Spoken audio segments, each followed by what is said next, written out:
Very good evening to you. Thanks for joining us on the Thursday edition of the show. I'm Yemi Adebayo. Well, tonight on the show, we'll be looking at the aftermath of the 14th extraordinary General Assembly, CAF General Assembly. That is, we now know the winners, the seats have been taken. We'll talk about all of that, of course. Widely expected, Patrice Motsepe returns. He was unopposed, so he returns. And, of course, we'll talk about all of that, all for you on the show. We will also take a look at the implication of some of this new positioning from the regions in the sub-regions in CAF, looking at Wafu, Sekafa, Kosafa, and the others. We will also take a look at what is happening here in Nigeria, the Nigeria Premier Football League. We'll talk about that. We'll also talk about, of course, the Federation Cup, really. Then we will look at UEFA Champions League, the aftermath. Of course, the much talked about Alvarez penalty.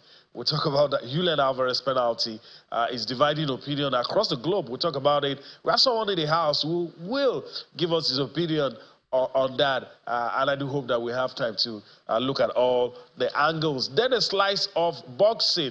Alexander Usyk has been ordered to face, of course, Parker, the Australian. He has to face that challenger now. We'll see what happens. Of course, Dubois on one side also wants a rematch with Usyk. So that's the outlook of the show tonight. Let me quickly introduce our guest in the Lagos studio. Damilola Onifade joins us now. Damilola, greetings to you. Thanks for finding time to be with us on the show tonight. Yemi, pleasure to be here. Good evening. It's been a while. It is. It has. It has been a while.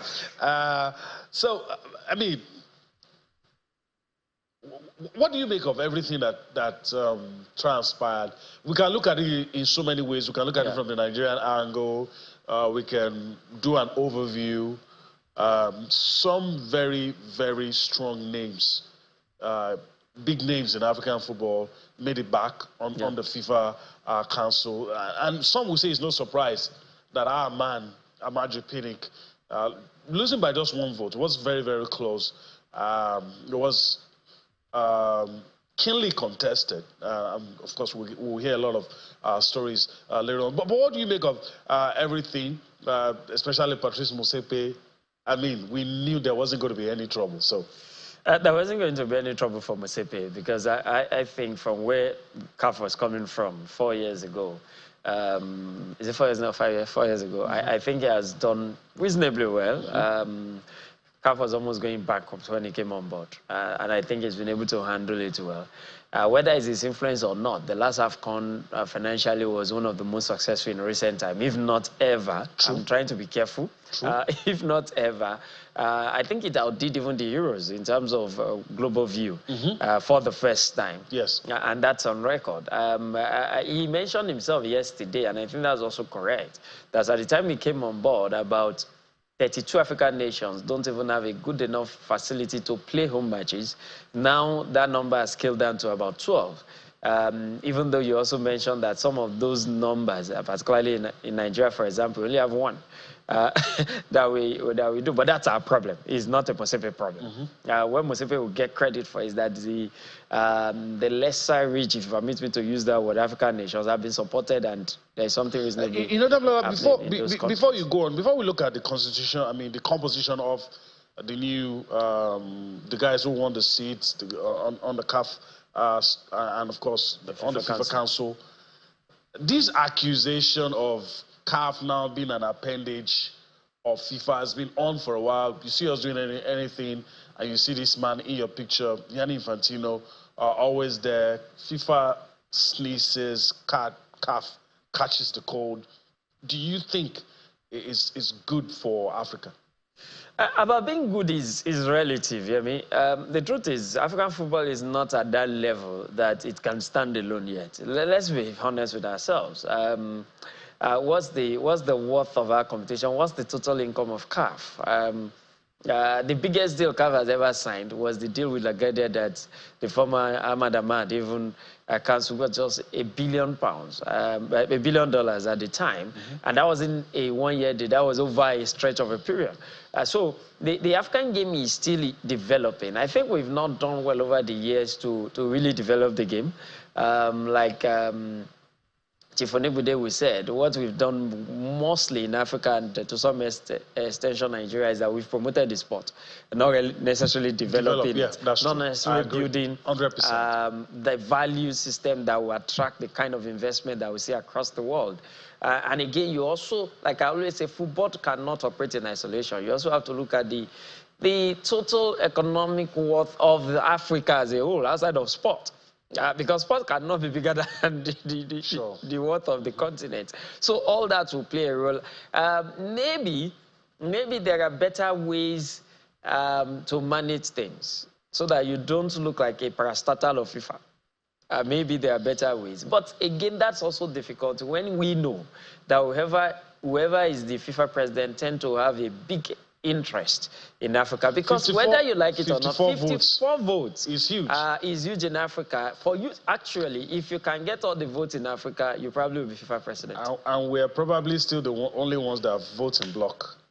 Probably. Yes, probably, because again, the circumstances. Even when we don't vote as CAF, we usually go in terms of these regions.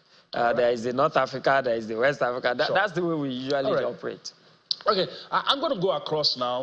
We're talking about the 14th extraordinary General Assembly. So I'm going to go across now. We'll look at the guys who gone on to be on the FIFA Council and on the CAF ESCO. Of course, we knew 7 seats were available. One was always going to go to the CAF president, who was running unopposed. Then of course, we'll also talk about the one reserved for the only female and 5 other seats. Then, of course, the one for the sub-regions.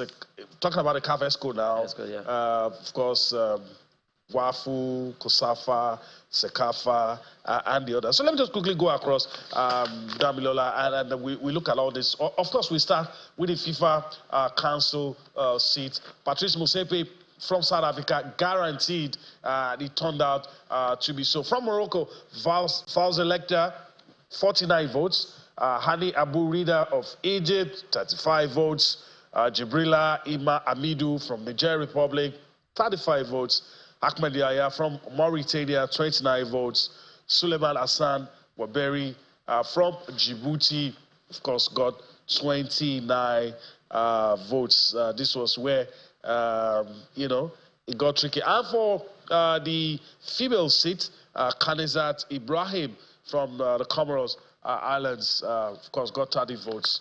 And, of course, she happens to be the only woman in our FIFA Council coming in from Africa, 47 seats. Let's look at the CAF ESCOs now and quickly take a look at that list. You have from that UNIFAC zone, that's the Central Africa, Samuel Eto'o comes in. For SECAFA, you have Wallace Correa, Sadi Walid from UNAF. That UNAF is that North African region. Caught Edwin Simon Okraku. WAF will be Soba Mohamed Ali Samir Kosafa. You also have Faisal Ismail Sidat Kosafa as well. And for the female, I left out the Liberian Mustafa Ishola Raji. Of course, WAFU A, WAFU B. We'll talk about the sub-regions there now. Then the female seat went to Bestine Kasadi Ditabala from DR Congo. But let me ask you quickly, Damilola, any surprises? No. None whatsoever for me. Maybe the only surprise was the female seat on the FIFA Council. Yes. To see Isha Johansson losing out. I mean, you are the incumbent, and to score 7. And the new lady got 30 votes. Maybe that was a shocker for me. For her, Pinnick, there was a bit of a surprise. Because if you have 11 people going for 5 seats in Africa before yesterday, it would have been difficult to think that Maju will not be part of the 5. Very difficult. No matter what you wanted to say no about matter what the you man. wanted to say before yesterday, it would have been difficult. And his first reaction was that before the election, he was almost certain of 40 votes. In the back, yeah. At the back end. Don't forget that when he got on that seat, he actually had 40 votes. And that says a lot about his scorecard in 4 years, and again, how funny politics can be. Because sometimes in politics, let's also be fair, it's not usually a reflection of your performance. It's just a case of sometimes fine margins and sometimes interest. Yes. Interest plays a major role, and that's what it is. There is a debate about not having any Anglophone on the FIFA Council, but I think that will always happen as long as the voting is not done in sub-region. You always have that situation, unless you start having a situation where you want it to go around, and then you have votes. If you are West Africa, you contest against a West African rival, North African. Something similar to what you have with the ESCO. What you have with the ESCO. Unless you do that, you always have a situation where one region at certain times might not be represented. Some are more politically savvy than the others. And they tend to get. To have a Niger Republic, Mauritania, Djibouti, and a Comoros, and the Nigerian is not there. Wow. It's strange. It's strange. All right, let's quickly take a look at the quotes immediately after losing out on his re-election bid. Former NFF President Pinnick had a few words to say. We'll take that now. Just like Damilola said, it was quite surprising. So this, in his words, he says, I quote, "Football politics is fierce, but I am proud to have fought a good fight. I campaigned hard, traveled to more than 30 countries. Hours before the election, I was sure of close to 40 votes, but politics happened. I am not bitter about anything, just full of gratitude to everyone who supported my push." Amaju Pinnick, former FIFA Council member. That's how it is. But you see, display the true spirit of sportsmanship. When you lose, you accept it. You are how do we say it now, that you are magnanimous in victory and gracious in defeat. Yeah. So you don't blame anybody for whatever happens. Irrespective of your opinion of Amaju, this is the kind of reaction you always get from him under this kind of circumstance. But the journalist in me, trying to read between the lines of what you just read, if a man says hours before, it tells me that maybe at the point where the election started, something happened. He noticed a change. Because he didn't say going into the election. He said hours before, I was sure. And hours before is not even an hour. It's about 2-3 hours. Probably started seeing different moves, and you probably see the handwriting coming. But again, 29, 28 is a good fight. And sometimes when this happens, you live to fight another day. Of course, you live to fight another day. Some of the guys coming in now were there at some point, left, came back. So that's the nature of these things. All right, our man, Austin Okona-Akpan, is with us now. Greetings to you, Austin. Been a while. It's good to be on this ride together. What a great things to you, Yemi, and good to have you back on the show. Action-packed world of sports. So much happening, and I see you guys having fun talking about football administration in Africa. The politics is getting fierce, Yemi. Some way, somehow, somebody does not want Nigeria to be part of the entire political setup with African football, and we must not let that happen, because it's difficult to look at that CAF executive committee and you don't have anybody from Nigeria there. It's heartbreaking. We cannot be struggling on the field with our football, and then we'll still be struggling with the politics of African football. So we need to do something, And I listened to Amaju Pinnick right after that defeat, and he said it clearly that politics happened to him. So we must find a way to gain back our respect with football administration in Africa.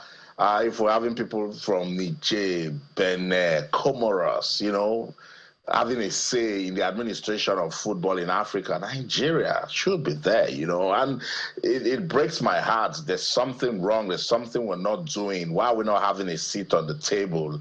Those are really, serious points of reflection that we should go back, ask ourselves questions, and see ways that we can get into that power play, because it's very important. Well, let's see what will come out of these.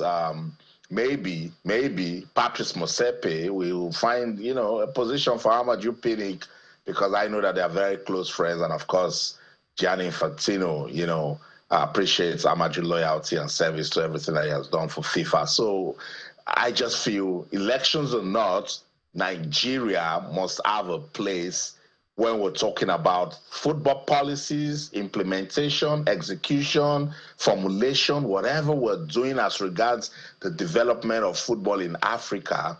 Nigeria must be part of the conversation. So much going on as regards football management and administration in Africa. Let's listen to Patrice Motsepe. He said quite a number of things after he got re-elected as the president of the Confederation of African Football. Let's listen to him. The real benefits of what we are doing, the significant benefits, will only be realized over time.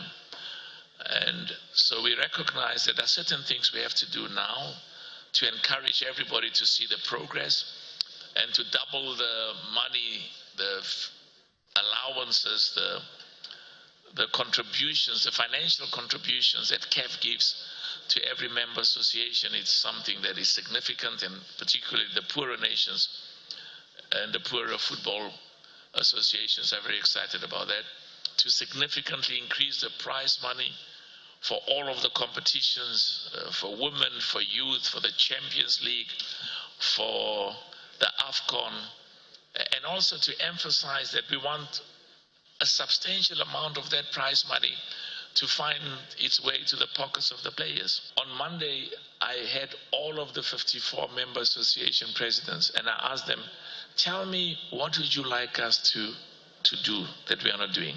What would you like us to improve, including what are our failures, what are our weaknesses? Where do we not meet your expectations? So that's why your question is so important, because for some people, they used to receive $200,000, now they receive $400,000. For them, that is, the allowance they get from CAF has doubled from $200,000 to $400,000. President, that's the best thing that has ever happened. And we've also changed it, because some of the presidents, they run the Football Federation from their pocket, have no income, have no money. And we've changed it to say, if you are an elected president, we will treat you as if you're an EXCO member, and we will give you an allowance of $50,000 per annum, so that you can do an even better job, continue focusing, and don't use family money to run football. The one that really pleasantly surprised me is the $50,000 that we gave to approximately 80 football clubs that are participating in CAF competition. It's never happened. And I was hesitant, because 50,000 is small. I mean, I know from the family club and historically that there's a huge amount of money that's paid for transport, and of course salaries are challenges. But the feedback we got, and Veron did excellent work there, the feedback we got from the clubs is, thank you so much for the $50,000 that you've given us to participate in the CAF competitions. That's one of the issues I want to increase significantly. CAF President Patrice Motsepe speaking right there at the CAF Extraordinary General Assembly. Damilola, I love Patrice Motsepe. I mean, I like his approach to football in Africa. Give him 5 seconds to address development of football in Africa. It will bring money into the conversation and a bit of business and financial analysis, because we are not making good use of the business potentials. Do you agree? I totally agree with you, Austin. Money runs the game. The name of football these days, once you take money out of it, then there's no football again. What is left is frustration. It's frustration. Thank you, Yemi. So money runs the game. And it's also, what is also important and very good about it is that it didn't just jump into elective position, even in SAFA or FIFA. He has run a football club. I mean, he referenced it. He said he knew what it takes to run a football club, and he's seen $50,000 to club, the way they were celebrating it. They were even over-celebrating it because he knows that that's just a paltry sum in what they need. And I think it's the good thing that, I said it at the beginning, that Motsepe has done well for African football, no doubt about it, in terms of managing the resources, trying to expand the income base of CAF and ensuring that even the little they have is properly utilized and sending it down to those that really need it, the clubs, the federations. But the question we need to start asking is, what are these federations doing? That's a good place to leave it for now. We need to go on a break. And those who need to answer those questions must start answering it. They must. Because they're receiving monies now, so they have to start answering it. We need to go on a break right about now. When we return from that break, we're still going to listen to Gianni Infantino, the FIFA president, always present at every CAF event. Who knows why? We'll talk about that and also all the other issues in your amazing world of sports. All right, welcome back. Before we went on that break, we listened to Patrice Motsepe, very passionate CAF president. Said a lot of things, made it clear to us some of the things we probably didn't know. And I wish a lot of the leaders in African football are as passionate and played as the CAF president in, the desire to develop football on the continent. Let's also listen to the FIFA president, who was at the 14th Extraordinary General Assembly. He had a few words to say. We'll come back to talk some more on governance, football governance in Africa.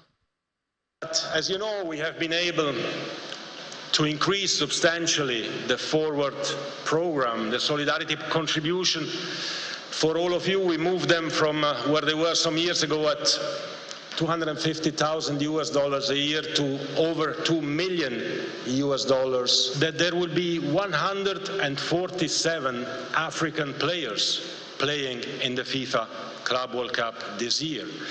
And these 147 African players will play for 16 clubs from all 5 continents. And they will represent actually 22 different countries from Africa. So for the first time, you will have representatives of 22 African countries in a FIFA World Cup. Who's taking the photo? Yeah, quickly.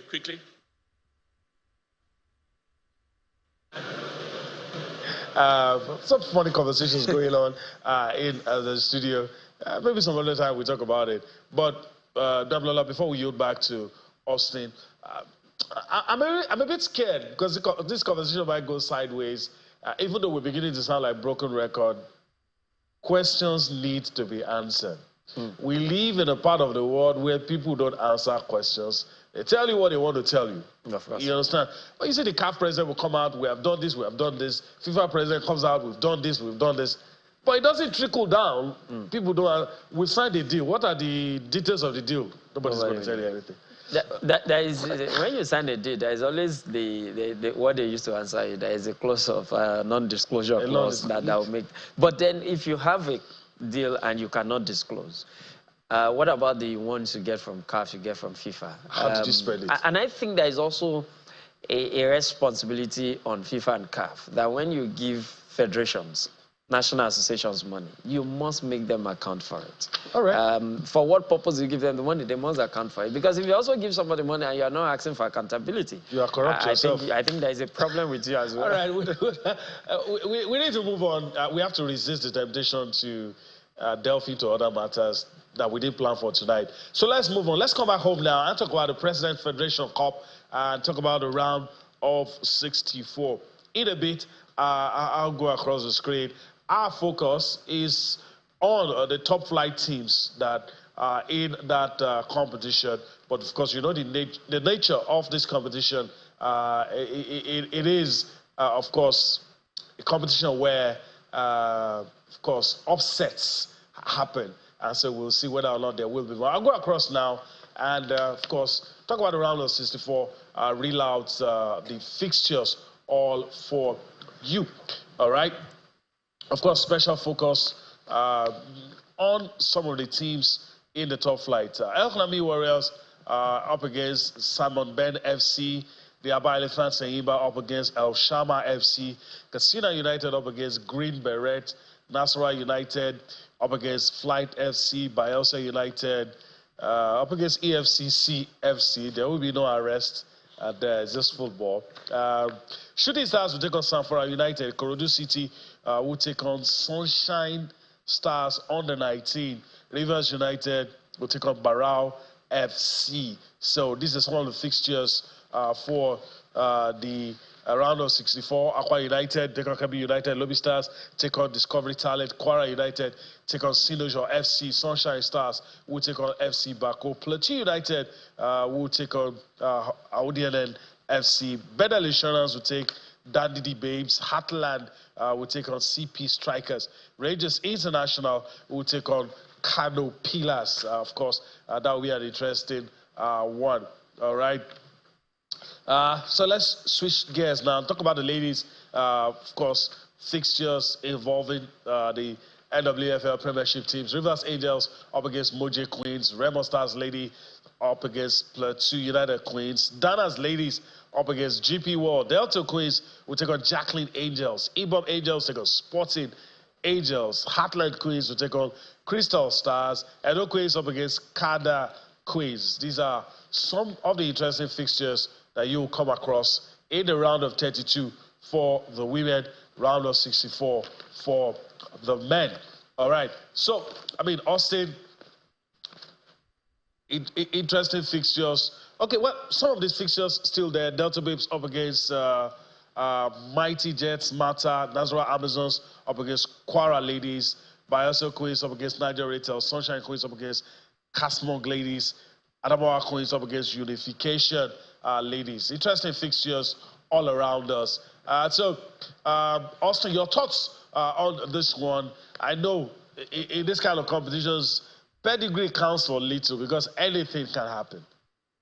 I totally agree with you. And if you followed what happened last time out, it was the teams from the NNL that, really got us talking. And that's why when Kebbi United got in the draw with Aqua United, I was like, wow, what's going on? Because Kebbi United, were impressive last time out in the Federation Cup. So we'll wait.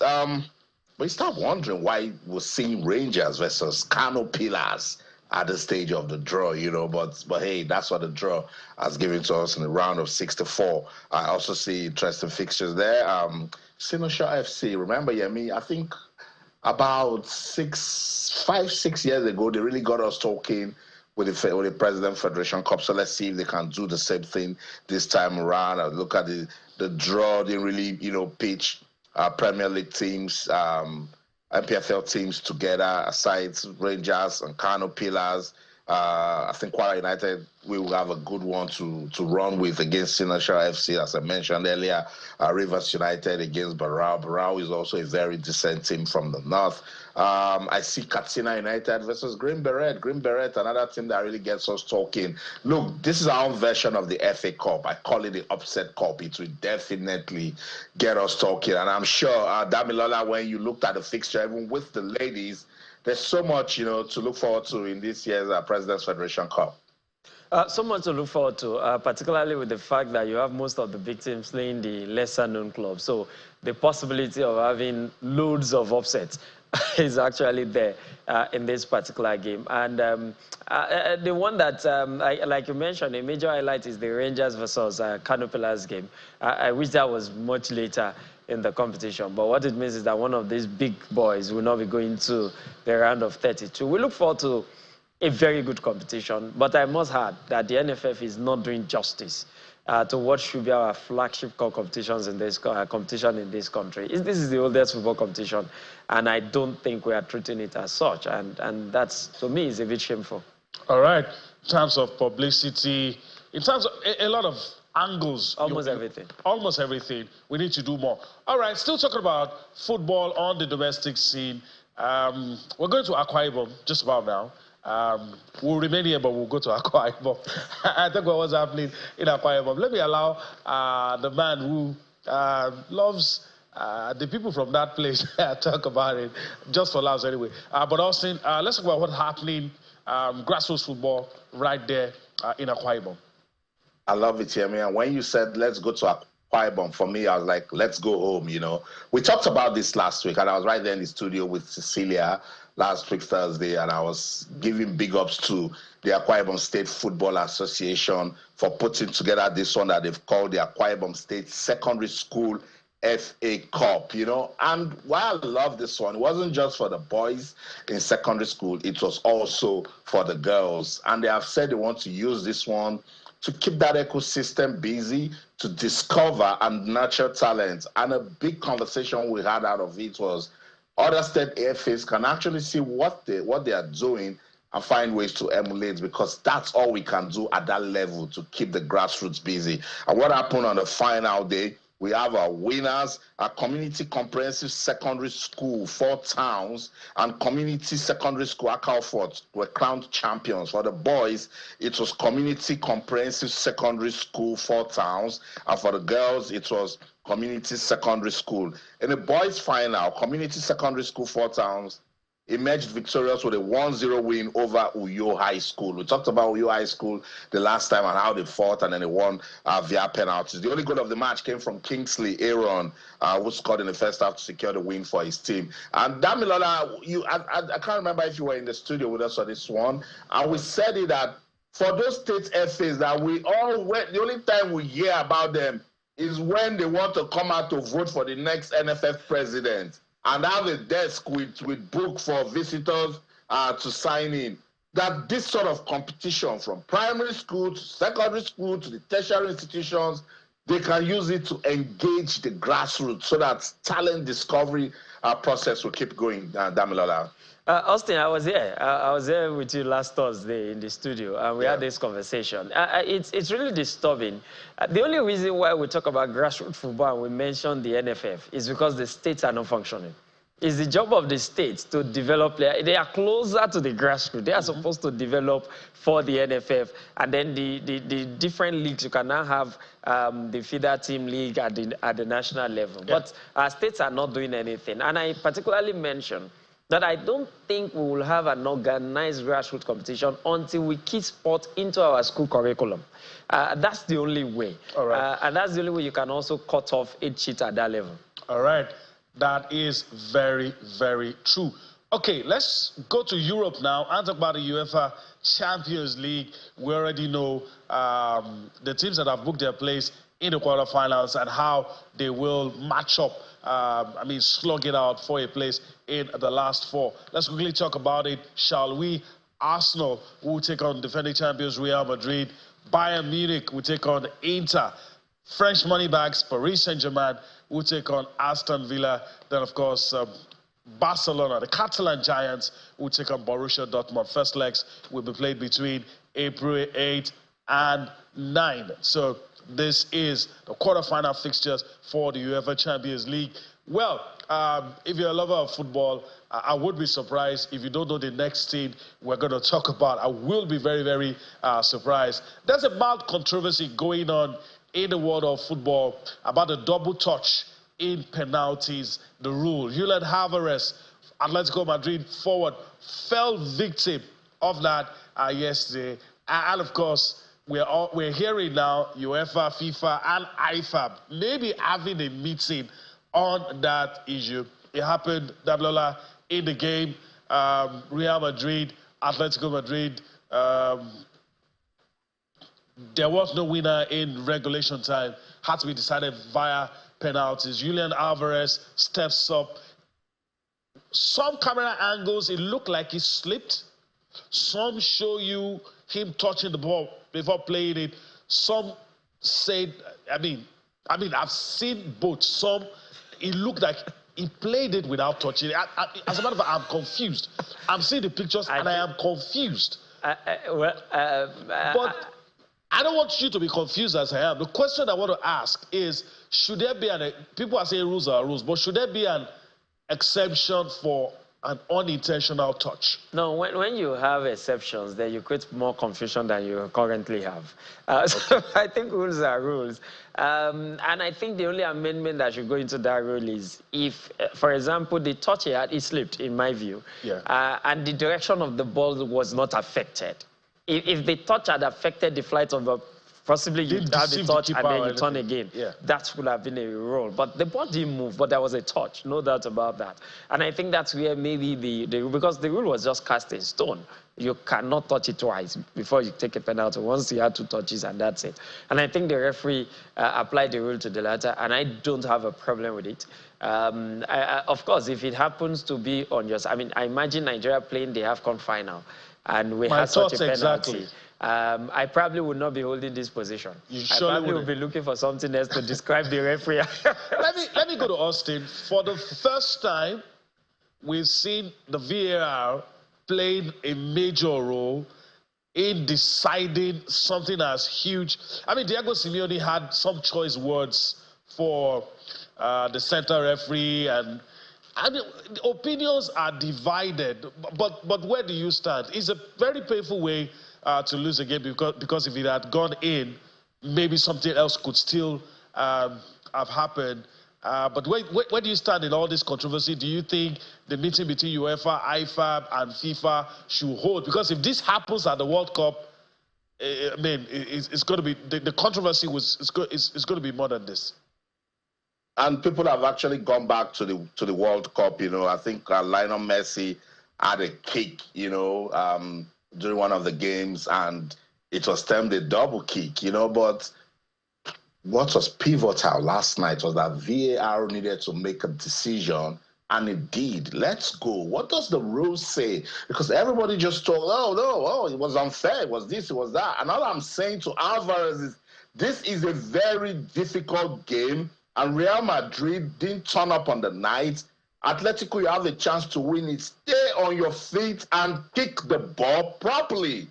I'm not trying to say he's not human and he cannot make mistakes, but the margin for error must be minimal. Let me go to the rules. Article 14.1 of the International Football Association Board laws of the game concerning penalties. The rule states the kicker must not play the ball again until it is touched by another player. That is the same law that stops people scoring a rebound if their own penalty hits the post. If the same happens from a penalty during regular play, an indirect free kick would be awarded to the opposition. Now, we might come out to say, did he touch it with the other leg before he kicked it, or didn't he touch it? A decision needed to be made. And VAR said, you touched it. It's a double kick, and so no goal. That's what it is, Yemi. If it had gone the way of Atletico Madrid, Diego Simeone won't be mad. But this guy said, look, we use semi-detectors to actually, they won't come out to tell you. Maybe at the penalty spot there, before the ball moves, there might be a sound detector, or there might be something reflective that they will use to know. You know, I struggle to see foul play. I looked at it again before we came on air, and I'm convinced he touched it a bit. It was a tiny bit, but he touched it, particularly if the other leg moves before the actual leg that is having the kick. Yeah, I mean, you know, whether we like it or not, the video assistant referee is here to stay. And has it been correct most of the times? Yes. But the times that it has gone the way that people term controversial, at times where people really needed it to go in their favor, and it doesn't. It's quite painful, I feel, for Atletico. I thought it was their night.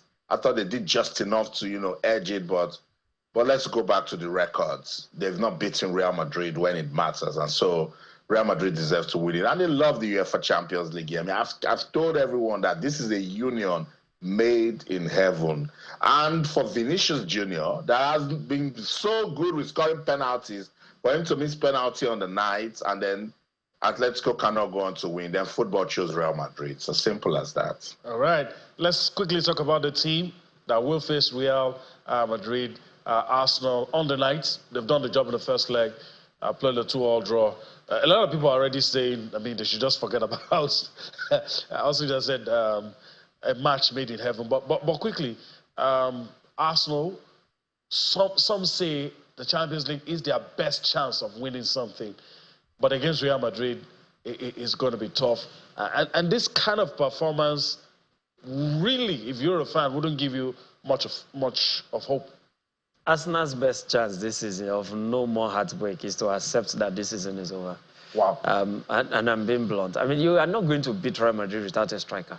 Even with a striker, you still it's hard enough. But without a striker, I mean, what do you do? I mean, tell me the player that will scare Real Madrid in that front line. Sterling? What's his name? Martinelli. I mean, let's be real. I mean, I don't think the English knows that they can't win the Champions League this season, except there is a miracle. I actually think Aston Villa has a better chance of getting to the semi-final than Arsenal.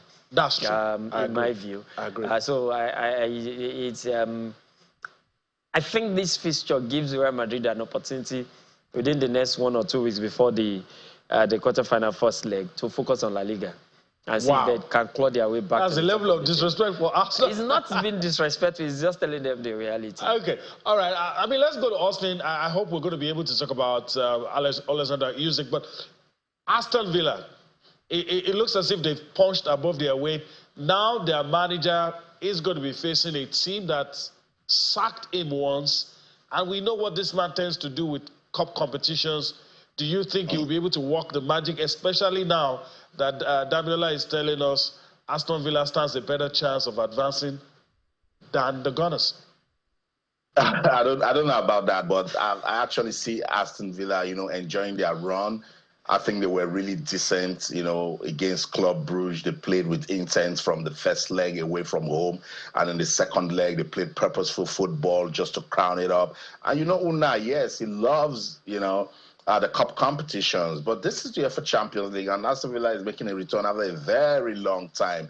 PSG needed to improve against Liverpool, and they did just that. But they are very slippery, and that's where Aston Villa can hurt them, But let's see how it goes. Going against the former, employers, and with everything that happened where he left, it might be a good motivation for him. But it can also be a distraction, because when the media starts mentioning it and talking about it, that's when the conversation can go south and distractions can come in. But let's respect Aston Villa for going, all the way. Manchester City already back home, watching. The likes of Manchester United even make it to this. And a small Aston Villa, is getting everyone talking about what's going on and making it to the last 8. They deserve all of the commendations they're getting. All right, let's spend the last minute we have on the show to take a look at live results. 4 matches already played in the Conference League. Roma are out, Ajax are out, Victoria Pleasant, they're out as well. Bodo Glimt out. And of course, the team still in, Athletic Bilbao, Frankfurt, Lazio, and Olympiacos. But also, what can you tell us about the games currently going on? The game's currently going on. Leon at 2-0 up against FCSB 5-1 on aggregate at the moment. That game approaching halftime, and Leon looks like they're going to win that one easy peasy. Manchester United, it seems like when you really want them to do something, they want to stress you. The game against Real Sociedad, it's 1-1, still 2-2 on aggregate. Real Sociedad actually containing Manchester United properly, but they need to do something. They need to win this one to really get us talking. The game between Rangers and Fenerbahce is still goalless, but remember that Rangers won the first leg 3-1 away from home. Very good result for Leon Balogun, former Super Eagles defender, and his team. So let's see what they can do. 44 minutes already gone in the game between Tottenham and AZ Alkmaar. 1-0 in favor of the Spurs, and that makes it 1-1 on aggregate. That should be another interesting game for us to look forward to, Yemi. All right, Damilola, before we let you go, WBO has told Usyk he must fight, and it has to be against Australian former champion Parker. What do you think will happen in that one? I think it will most likely drop the title and go and fight the Dubois. I think the Dubois fight looks more attractive, and I think in terms of money, that's going to be a bigger money because they are talking Wembley here. Parker would not attract such, and I think he will just drop that title, vacate it, and go and fight. He will still hold on to 2 more, and then the third one is with Dubois. And they can get it back later. All right. Okay. I think I agree with Damilola on that one. Austin, we got to go. We've crossed the finish line on the show today. Yeah, and I would definitely love to see Parker, get a shot at the title. I think he's been decent. He's been on a beautiful run. And I was looking forward to him fighting Dubois, and Dubois, got out of that fight. I think Parker deserves a shot at the title. Let's just see what he can do. So it'll be good if Usyk honors that fight. But I totally agree with Damilola. They'll say, where's the money in it? Where's the crowd? But that's unfair. Give Parker a title fight. That's the show. In London, I'm Austin Okonakpan. In everything you do, remember, keep talking sports. Bye for now. It's a wrap here in Lagos as well. But before I go, I want to thank Damilola Onifade for his time on the show today. Yeah, pleasure being here. Let me say to all Arsenal fans, it wasn't personal. Okay. All right. Enjoy the rest of the day. We'll be back again tomorrow. I'm Adebayo. Bye-bye now.